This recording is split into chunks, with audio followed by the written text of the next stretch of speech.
Good news good news good news. ರಾಜ್ಯ ಸರ್ಕಾರದಿಂದ ಪ್ರೋತ್ಸಾಹಧನ ಯೋಜನೆ ಪಾಸಾದ ವಿದ್ಯಾರ್ಥಿಗಳಿಗೆ ಸಿಗಲಿದೆ 50,000 ರೂಪಾಯಿಯವರೆಗೆ ಸಹಾಯಧನ. ಹೌದು, ಈ ಯೋಜನೆಗೆ ಅರ್ಜಿ ಸಲ್ಲಿಸೋದು ಹೇಗೆ, ಅರ್ಜಿ ಸಲ್ಲಿಕೆಗೆ ಕೊನೆಯ ದಿನಾಂಕ ಮತ್ತು ಯಾರು ಈ ಯೋಜನೆಗೆ ಅರ್ಜಿ ಸಲ್ಲಿಸಬಹುದು, ಕಂಪ್ಲೀಟ್ ಮಾಹಿತಿಯನ್ನ ಕೊಡ್ತೀನಿ. ವಿಡಿಯೋವನ್ನ ಕೊನೆವರೆಗೂ ನೋಡಿ. ಹಾಗೆ ಈ ಮಾಹಿತಿಗೆ ತಪ್ಪದೆ ಒಂದು ಲೈಕ್ ಕೊಟ್ಟು ನಮ್ಮನ್ನ ಸಪೋರ್ಟ್ ಮಾಡಿ.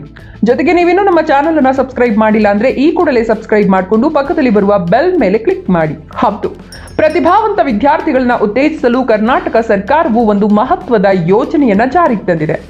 ಅದೇ ಪ್ರೋತ್ಸಾಹಧನ ಯೋಜನೆ ಅಥವಾ ಪ್ರೈಸ್ ಮನಿ ಸ್ಕಾಲರ್ಶಿಪ್. ಹೌದು, ಶಿಕ್ಷಣದ ವಿವಿಧ ಹಂತಗಳಲ್ಲಿ ಪ್ರಥಮ ಪ್ರಯತ್ನದಲ್ಲೇ ಪ್ರಥಮ ದರ್ಜೆಯಲ್ಲಿ ಉತ್ತೀರ್ಣರಾದ ವಿದ್ಯಾರ್ಥಿಗಳಿಗೆ ಈ ಯೋಜನೆಯಡಿ ಆರ್ಥಿಕ ನೆರವು ನೀಡಲಾಗುತ್ತದೆ. ಹಣದ ಕೊರತೆಯಿಂದಾಗಿ ಯಾವುದೇ ವಿದ್ಯಾರ್ಥಿ ಉನ್ನತ ಶಿಕ್ಷಣದಿಂದ ವಂಚಿತರಾಗಬಾರದು ಅನ್ನೋದು ಸರ್ಕಾರದ ಮುಖ್ಯ ಉದ್ದೇಶವಾಗಿದೆ. ಹೀಗಾಗಿ ಈ ಯೋಜನೆಯಡಿ ಪ್ರತಿಭಾವಂತ ವಿದ್ಯಾರ್ಥಿಗಳಿಂದ ಅರ್ಜಿಗಳನ್ನು ಕರೆಯಲಾಗಿದೆ. ವಿದ್ಯಾರ್ಥಿಗಳಿಗಾಗಿ ಕರ್ನಾಟಕ ಸರ್ಕಾರ ಜಾರಿಗೆ ತಂದಿರುವ ಪ್ರೋತ್ಸಾಹಧನ ಯೋಜನೆಯು ಆರ್ಥಿಕವಾಗಿ ಹಿಂದುಳಿದ ಪ್ರತಿಭಾವಂತ ವಿದ್ಯಾರ್ಥಿಗಳನ್ನ ಉನ್ನತ ಶಿಕ್ಷಣದತ್ತ ಪ್ರೇರೇಪಿಸುವ ಒಂದು ಮಹತ್ವದ ಕಾರ್ಯಕ್ರಮವಾಗಿದೆ. ಈ ಯೋಜನೆಯಡಿ SSLC, PUC, ಪದವಿ, ಸ್ನಾತಕೋತ್ತರ ಪದವಿ ಹಾಗೂ ವೃತ್ತಿಪರ ಕೋರ್ಸ್ಗಳನ್ನ ಪ್ರಥಮ ಪ್ರಯತ್ನದಲ್ಲೇ ಪ್ರಥಮ ದರ್ಜೆಯಲ್ಲಿ ಅಂದ್ರೆ 60% ಹೆಚ್ಚು ಅಂಕ ಪಡೆದು ಉತ್ತೀರ್ಣರಾದ ವಿದ್ಯಾರ್ಥಿಗಳಿಗೆ ಅವರ ಶೈಕ್ಷಣಿಕ ಹಂತಕ್ಕನುಗುಣವಾಗಿ 7,500ದಿಂದ ಗರಿಷ್ಠ 50,000 ರೂಪಾಯಿಗಳವರೆಗೆ ಏಕಕಾಲದ ಪ್ರೋತ್ಸಾಹಧನವನ್ನು ಕೊಡಲಾಗುತ್ತದೆ.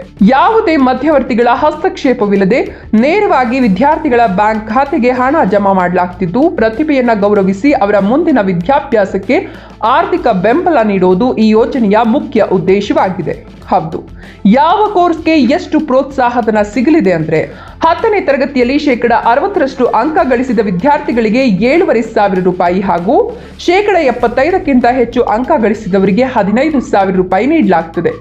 ಮತ್ತು ದ್ವಿತೀಯ PUC ಅಥವಾ ಡಿಪ್ಲೊಮಾ ಕೋರ್ಸ್ಗಳನ್ನು ಪ್ರಥಮ ಪ್ರಯತ್ನದಲ್ಲೇ ಪ್ರಥಮ ದರ್ಜೆಯಲ್ಲಿ ಪೂರ್ಣಗೊಳಿಸಿದ ವಿದ್ಯಾರ್ಥಿಗಳಿಗೆ 20,000 ರೂಪಾಯಿ. BA, BSc, BCom ನಂತಹ ಯಾವುದೇ ಸಾಮಾನ್ಯ ಪದವಿಗಳನ್ನ ಪ್ರಥಮ ದರ್ಜೆಯಲ್ಲಿ ಉತ್ತೀರ್ಣರಾದವರಿಗೆ ಸರ್ಕಾರದಿಂದ 25,000 ರೂಪಾಯಿ ಹಾಗೂ MA, MSc ಅಥವಾ MCom ನಂತಹ ಸ್ನಾತಕೋತ್ತರ ಪದವಿಗಳನ್ನ ಯಶಸ್ವಿಯಾಗಿ ಮುಗಿಸಿದ ವಿದ್ಯಾರ್ಥಿಗಳಿಗೆ 30,000 ರೂಪಾಯಿ.